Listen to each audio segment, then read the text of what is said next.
أعوذ بالله من الشيطان الرجيم. بسم الله الرحمن الرحيم.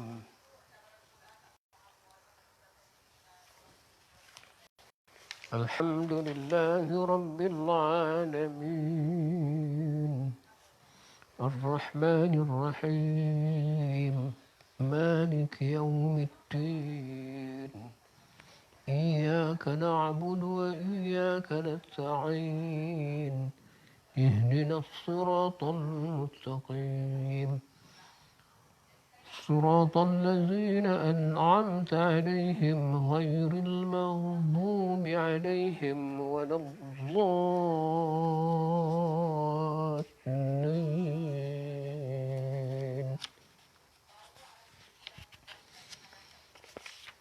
بسم الله الرحمن الرحيم. ألف لام ميم. ذلك الكتاب لا ريب فيه هدى للمتقين، الذين يؤمنون بالغيب ويقيمون الصلاة ومما رزقناهم ينفقون، والذين يؤمنون بما أنزل إليك وما أنزل من قبلك وبالآخرة هم يوقنون. أولئك على هدى من ربهم وأولئك هم المفلحون. إن الذين كفروا سواء عليهم أأنذرتهم أم لم تنذرهم لا يؤمنون. ختم الله على قلوبهم وعلى سمعهم وعلى أبصارهم غشاوة ولهم عذاب عظيم. ومن الناس من يقول آمنا بالله وباليوم الآخر وما هم بمؤمنين، يخادعون الله والذين آمنوا وما يخدعون إلا أنفسهم وما يشعرون. في قلوبهم مرض فزادهم الله مرضا ولهم عذاب أليم بما كانوا يكذبون.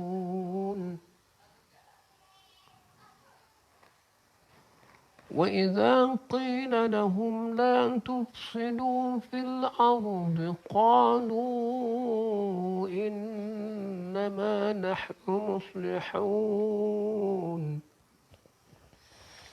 ألا إنهم هم المفسدون ولكن لا يشعرون. وإذا قيل لهم آمنوا كما آمن الناس قالوا أنؤمن كما آمن السفهاء. ألا إنهم هم السفهاء ولكن لا يعلمون.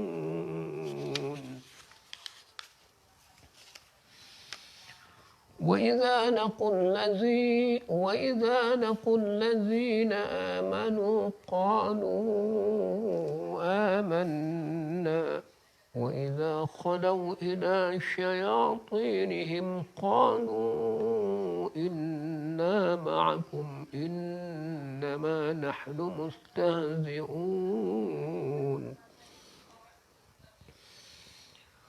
والله يستهزئ بهم ويمدهم في طغيانهم يعمهون أولئك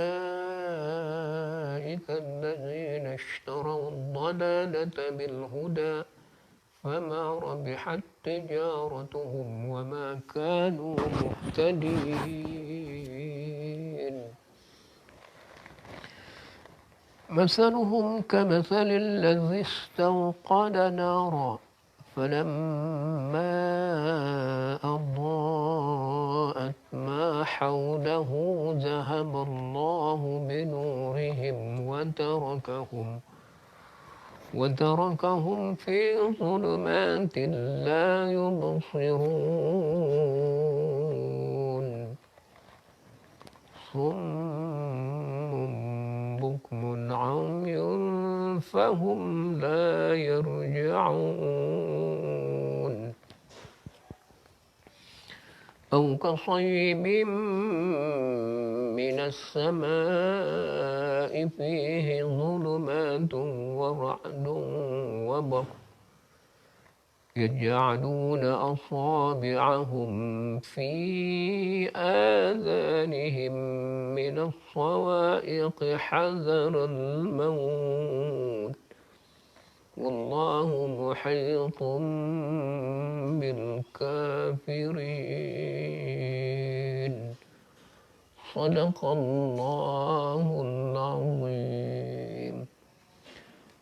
Saudara-saudara sekalian, saya membacakan terjemahan di hujung ayat yang saya baca tadi. Au kasayyibin minas sama'i fihi dhulumatun wa ra'dun wa barq yaj'aluna asabi'ahum fi adhanihim minas sawa'iqi hazar al-maut wallahu muhitun bil kafirin. Terjemahan pada ayat 19 ini saya dah baca daripada awal tadi. Saya baca ayat ni ingin menjawab persoalan yang dibangkitkan, iaitu mana lebih laju bunyi ataupun cahaya. Baru ni saya dengar daripada kuliah Ustaz Don Daniel ya. Beliau ada membaca ayat ini yang saya baca sebentar tadi. Au kasayyibin minas sama'i fihi dhulumatun wa ra'dun wa barq tadi. Yaj'aluna asabi'ahum fi adhanihim minas sawa'iqi hazar al-maut wallahu muhitun bil kafirin tadi. Jadi terjemahannya, atau seumpamaan orang-orang yang ditimpa hujan yang turun dari langit disertai gelap gelita, guruh dan kilat. Ketika itu mereka itu memasukkan anak jarinya ke dalam telinganya kerana mendengar petir lantaran takut mati. Allah meliputi pengetahuannya akan orang-orang kafir itu. Jadi dalam kuliah yang disebut saya dengar, iaitu bila dibacakan ayat tadi, bunyi ataupun cahaya. Jadi saya mendengar itu pun sepintas lalu saja. Jadi kalau tuan-tuan nak lebih teliti ataupun nak mengambil tahu lebih lagi, tuan-tuan boleh dah dengar kuliahnya dalam YouTube ya. Dia menyebut tentang guruh. Dengar guruh dulu. Bila guruh baru datang petir.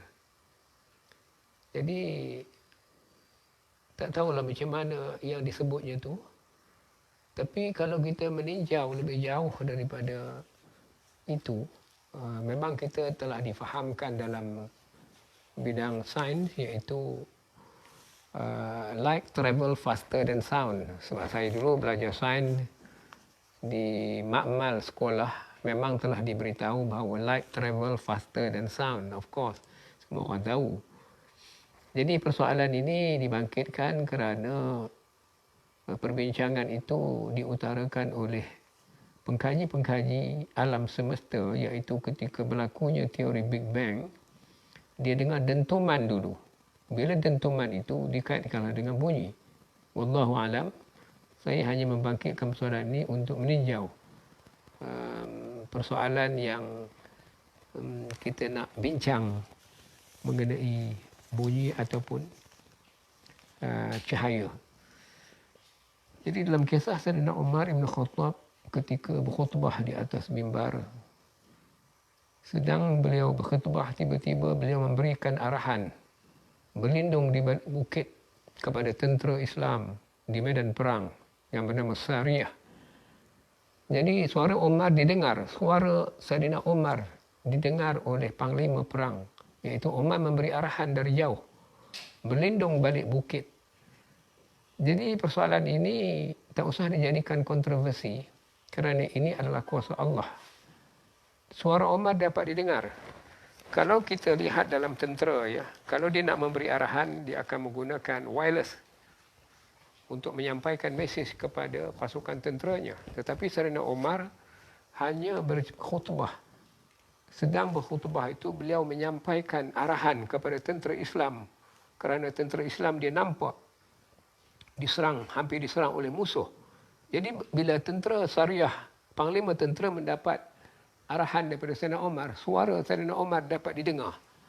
Sedangkan jarak di antara Sayyidina Umar dengan tempat terjadinya peperangan itu begitu jauh. Jadi kita bangkitkan persoalan ini nak menunjukkan bahawa kuasa Allah dapat berbuat sesuatu kepada orang-orangnya, terutama Sayyidina Umar, orang yang dijamin syurga. Tentu ini adalah kelebihan Sayyidina Umar, kerana Umar ni orang yang dijamin syurga. Jadi banyak peristiwa yang luar biasa yang kita kena tengok. Kerana sains tidak dapat menjawab semua persoalan, maka janganlah kita melihat sains penyelesaian kepada semua masalah. Kembalilah kepada Allah. Allah yang punya kuasa mutlak, boleh buat apa sahaja. Contohnya dalam kes peristiwa Nabi Ibrahim yang nak dibakar di dalam api, hidup-hidup. Allah boleh jadikan api itu sejuk. Kalau kita belajar dalam makmal, dipanggil Bunsen burner, ya. Saya teringat masa di sekolah tu dipanggil Bunsen burner. Kita gunakan api yang berwarna biru. Jadi kebiasaannya, pada adatnya api itu membakar. Tetapi apabila kisah Nabi Ibrahim, api tidak terbakar, maka sains tidak dapat menjelaskan hal ini. Maka ahli-ahli sains janganlah sombong dan mendabik dada. Kononnya mereka memiliki sesuatu. Ya. Jadi saya teringat seorang saintis yang telah pun pergi, namanya Stephen Hawking. Dia mengatakan bahawa God did not create the universe. Di penghujung kajiannya, setelah dia melihat di semua sudut, beliau lantas menyebut dalam keratan akhbar, saya ada simpanannya dalam akhbar The Star. God did not create the universe. Maknanya urusan dunia ni bukan lagi dalam urusan Allah. Itu maksud dia. Jadi dia terjadi sendiri. Dia berpegang kepada istilah nature. Jadi inilah yang menjadi halangan kepada manusia untuk melihat kebenaran Allah. Kerana mereka berani mendakwa bahawa Tuhan tidak menciptakan alam ini. Kononnya semua peristiwa berlaku ini semula jadi. Istilah semula jadi ini sangat membahayakan kerana dia boleh merosakkan akidah. Tidak ada sesuatu pun yang terjadi sendiri. Allah berfirman dalam Al-Quran, A'udzubillahi minasyaitanir rajim. الذين يذكرون الله قياما وقعودا وعلى جنوبهم ويتفكرون في خلق السماوات والأرض ربنا ما خلقت هذا باطلا سبحانك فقنا عذاب النار. Dalam ayat itu Allah sebut Rabbana ma khalaqta hadza batila. Ya, tidak aku jadikan segala sesuatu itu sia-sia. Maknanya Allah tahu setiap kejadian itu. Mana mungkin seorang saintis yang bernama Stephen Hawking mengatakan God did not create the universe. Bahkan di ayat lain Allah ada sebut Wallahu khalaqakum wa ma ta'malun. Aku jadikan kamu dan segala perbuatan kamu. Maknanya kita ni dijadikan oleh Allah dan segala perbuatan kita itu pun dijadikan oleh Allah. Ayat ini ialah asbabun nuzul, kisah Nabi Ibrahim Allah menegur menempelak kaum umat Nabi Ibrahim masa itu kerana mereka membuat berhala dengan tangan-tangan mereka. Allah lantas menurunkan ayat asbabun nuzulnya itu, sebab turunnya ayat tadi, wallahu khalaqakum wa ma ta'malun. Aku jadikan kamu dan segala perbuatan kamu itu pun aku jadikan, kata Allah. Maka layaklah aku yang kamu sembah, bukan berhala ciptaan kamu daripada tangan kamu tu. Perbuatan kamu membuat berhala itu pun aku yang menggerakkannya. Maka selayaknya yang disembah ialah aku, kata Allah. Jadi tuan-tuan, saintis-saintis barat ini, akhir-akhir ini kita tengok mereka cuba mempopularkan teori-teori mereka untuk menyesatkan manusia. Saya teringat masa saya mengajar di Shah Alam, di Masjid Shah Alam yang mempunyai kubah besar tu. Semua orang tahu, masjid negeri tu. Sebelum hari Jumaat, saya mengajar dalam kawasan masjid. Sebelum mengajar, orang ramai dengar. Saya memberitahu supaya jangan percaya dengan teori Darwin. Sebab Darwin mengatakan manusia daripada beruk. Lepas saya cakap itu, bangun seorang guru. Guru sains. Guru Melayu lah tu, hari Jumaat. Dia nak pergi sembahyang Jumaat. Dia boleh tanya. Orang ramai dengar soalannya. Dia tanya saya, mana awak tahu Adam kaki 4 ataupun kaki 2? Jadi begitu rupa soalan seorang guru sains Melayu ni bertanya kepada saya, orang ramai dengar. Maka saya menjawab, tak bolehlah kita berpegang cara begitu. Kalau kita berpegang itu makna rosak akidah kita. Maknanya kita merendahkan Nabi Adam. Sedangkan Nabi Adam diciptakan oleh Allah di dalam syurga.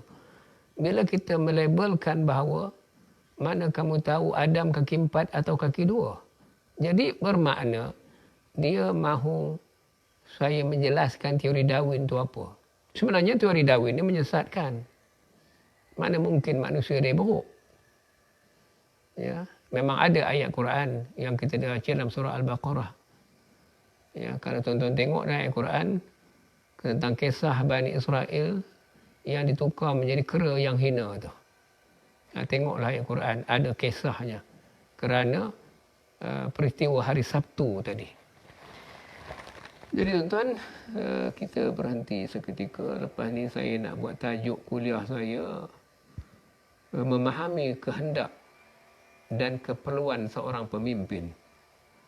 Jadi sebuah organisasi hendaklah memahami apa kehendak pemimpin dan apa keperluan seorang pemimpin untuk membawa sebuah organisasi ke tempat yang lebih selamat.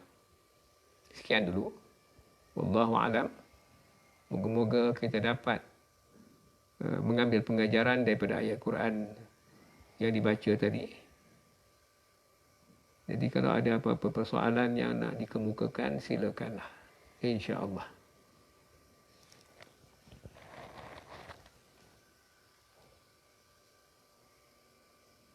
Assalamualaikum warahmatullahi taala wabarakatuh.